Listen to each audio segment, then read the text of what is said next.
কারণ ন্যায় বিচার না করলে ওই বিচারক কিয়ামতের দিন আল্লাহর দরবারে আসামি হতে হবে। এখানে হিন্দু না বুদ্ধ না খ্রিস্টান না মুসলিম এটা দেখার কোনো বিষয় নাই।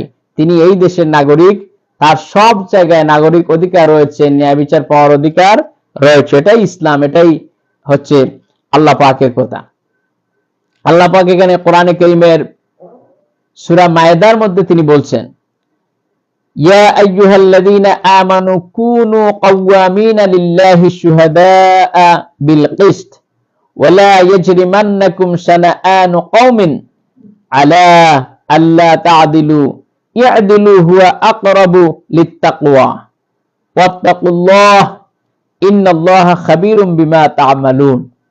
এখানে আল্লাহ পাক বলছেন, হে মুমিনগণ, ইয়া আইয়ুহাল্লাযীনা আমানু, আমাদেরকে বলতেছেন। এখানে কিন্তু আল্লাহ পাক ইয়া আইয়ুহান নাস বলেন নাই।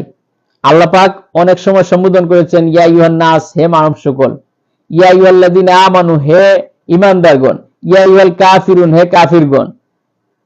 এভাবে করে আল্লাহ পাক অ্যাড্রেস করেছেন। কিন্তু এখানে আল্লাহ পাক বলছেন ইয়া আইয়ুহাল্লাযীনা আমানু, হে ঈমানদারগণ, আমাদেরকে বলতেছেন তোমরা আল্লাহর উদ্দেশ্যে ন্যায় সাক্ষ্যদানের ব্যাপারে অবিচল থাকবে।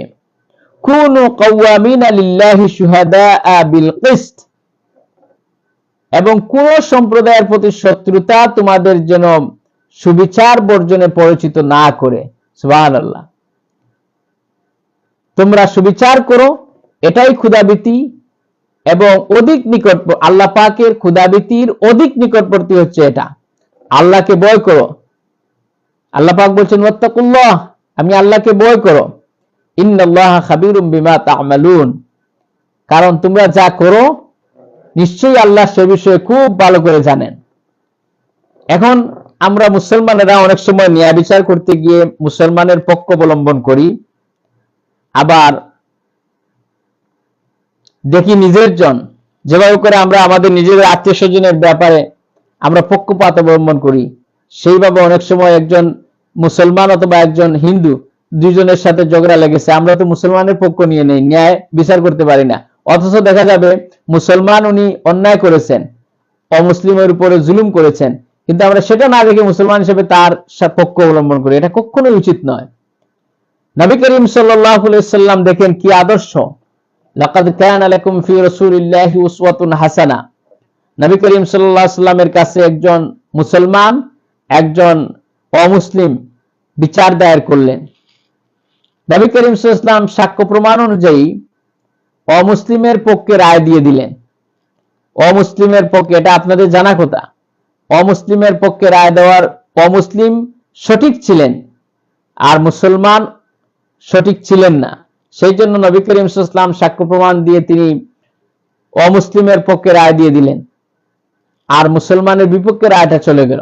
তিনি মানতে পারলেন না, তিনি চলে গেলেন হযরত ওমর রাদিয়াল্লাহু তাআলা আনহুর কাছে, গিয়ে বললেন, ভাই ওমর, আপনার কাছে আমি এসেছি এই বিচারের সানি করার জন্য।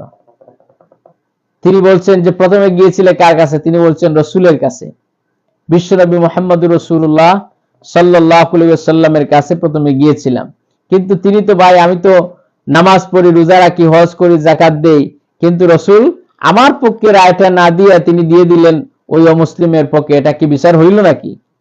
হযরত ওমর তিনি বললেন, ঠিক আছে, এখন আমি তোমার বিচারের সানি করে দিচ্ছি, একটু বসো।